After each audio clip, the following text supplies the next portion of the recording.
ಅಲ್ಲಿ ದೇವತಾ ವಿಗ್ರಹ ಆಗಿದ್ದಕ್ಕೆ ಸುಣ್ಣ ಹಾಕಲಿಲ್ಲ, ಶಂಖಚೂರ್ಣ ಹಾಕಿದರು. ಶಂಖದ ಪುಡಿ, ಕಾವಿ ಪುಡಿ, ಮತ್ತು ಒಂದು ರೀತಿಯ ಯಾವುದೋ ನದಿಯ ಆಳದಲ್ಲಿ ಸಿಗುತ್ತಂತಪ್ಪ ಕರೆ ಕರೆ ಕಲ್ಲು, ಅದರ ಪುಡಿ, ತ್ರಿಫಲ ಚೂರ್ಣ, ಇವನ್ನೆಲ್ಲ ಹಾಕಿ ಬೆಲ್ಲದಲ್ಲಿ ಪಾಕ ಮಾಡಿಸಿ ಅದನ್ನು ಬಳಸಿದರೆ ಕೇವಲ ಅರ್ಧ ಗಂಟೆ ಒಳಗೆ ಬಿಡಿಸ್ಲಿಕ್ಕಾಗಲಿದ್ದಷ್ಟು ಗಟ್ಟಿ ಆಗತ್ತೆ. ಆ ರೀತಿ ಟೆಕ್ನಾಲಜಿಗಳು ಕೂಡ ಇದ್ವು. ಈಗ ನಾಶವಾಗಿದೆ, ಅದೆಲ್ಲ ನಷ್ಟವಾಗಿದೆ, ನಮಗೆ ಮಾಹಿತಿ ಸಿಗ್ತಾ ಇಲ್ಲ. ಆ ರೀತಿಯ ಒಂದು ಕಾಂಕ್ರೀಟ್ ಮಾಡಿ ಇಡೀ ಇದನ್ನು ನಗರದ ಎಲ್ಲೇ ಇದಾದರೂ ಕೂಡ ಈ ಥರದ್ದು ನೋಡಬಹುದು. ಕೇರಳದಲ್ಲಿ ಇವಾಗ ಅದನ್ನು ಏನಕ್ಕೆ ಬಳಸ್ತಾರೆ? ಕೇರಳದಲ್ಲಿ ಅದು ಇದೇ ದೇವತಾ ವಿಗ್ರಹಗಳಿಗೆ. ಈಗ ನಾವು ಗುರುವಾಯೂರಪ್ಪ ಇದ್ದಾರಲ್ಲ, ಗುರುವಾಯೂರು ಕೃಷ್ಣ, ಅದು ಕೂಡ 18 ತುಂಡು. ಅದು ಆ ಮೂಲ ವಿಗ್ರಹ ಒಂದು ರೂಪ ಇಲ್ಲ, ಅದಕ್ಕೆ 18 ತುಂಡಾಗಿದೆ. ಆದರೆ ವಿಗ್ರಹ ಚೇಂಜ್ ಮಾಡಲಿಕ್ಕೆ ಬರೋದಿಲ್ವಂತೆ.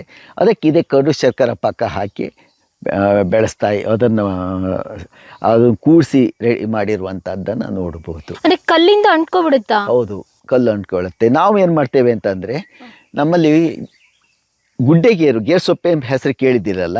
ಹೌದು. ಗೇರು ಅಂತಂದರೆ ನಮ್ಮ ಈ ಗೇರು ಅಲ್ಲ, ಗೋಡಂಬಿದಲ್ಲ. ಗೋಡಂಬಿ ಅಲ್ಲ. ಗೋಡಂಬಿ ಪೋರ್ಚುಗೀಸರು ಭಾರತಕ್ಕೆ ತಂದಿದ್ದ ಒಂದು ಸಸ್ಯ. ಅದು ಮೂಲ ಸಸ್ಯ ಗೇರು ಅಂತ ಇಲ್ಲಿಯದು ಒಂದು ಸಸ್ಯ. ಅದು ಹೊರಬೀಜ, ಗೋಡಂಬಿ ಹಾಗೆ ಕಾಣುತ್ತೆ.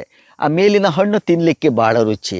ಅದು ಸಸ್ಯ ಉತ್ಪಾದನೆ ಮಾಡಲಿಕ್ಕೂ ಕಷ್ಟ, ಗಿಡ ಆಗೋದು ತುಂಬ ಕಷ್ಟ. ಎಷ್ಟು ಪ್ರಯೋಗ ಮಾಡಿದ್ರು ಒಂದು 1000 ಬೀಜ ಹಾಕಿರೋ ಒಂದು 10 ಗಿಡ ಹುಟ್ಟಬೋದೇನೋ ಅಷ್ಟೇ. ಅದರ ಬೀಜದ ಕತ್ತರಿಸಿದಾಗ ಒಂದು ರೀತಿ ಹಾಲು ಬರುತ್ತೆ, ಅಂಟು ಬರುತ್ತೆ, ಎಣ್ಣೆ. ಅದಕ್ಕೆ ಒಂದು ಸ್ವಲ್ಪ ಸುಣ್ಣ, ಸ್ವಲ್ಪ ಬೆಲ್ಲ ಹಾಕಿಬಿಟ್ರೆ ಅದರಂಥ ಗಮ್ ಮತ್ತೊಂದಿಲ್ಲ ಅಂತ.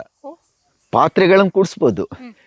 ಈ ಕಲ್ಗಡಿಗೆ ಅಂತ ಬರ್ತಿತ್ತು ನಮ್ಮಲ್ಲಿ, ಕಲ್ಗಡಿಗೆಗಳನ್ನು ಕೂಡ ನಾವು ಅದರಿಂದಲೇ ಕೂಡಿಸ್ತಿದ್ವಿ. ಮತ್ತು ಜಾರ್ಗಳು, ದೊಡ್ಡ ದೊಡ್ಡ ಭರಣಿಗಳು ಬರ್ತಾವಲ್ಲ, ಅದನ್ನು ಕೂಡಿಸ್ತಿದ್ವಿ. ಕಾಯಿಸಿರೂ ಬಿಡೋದಿಲ್ಲ ಅಂತ, ಅಷ್ಟು ಗಟ್ಟಿಯಾಗಿ ಅಂಟಿಕೊಳ್ಳುತ್ತೆ, ನ್ಯಾಚುರಲ್ ಆಗಿ.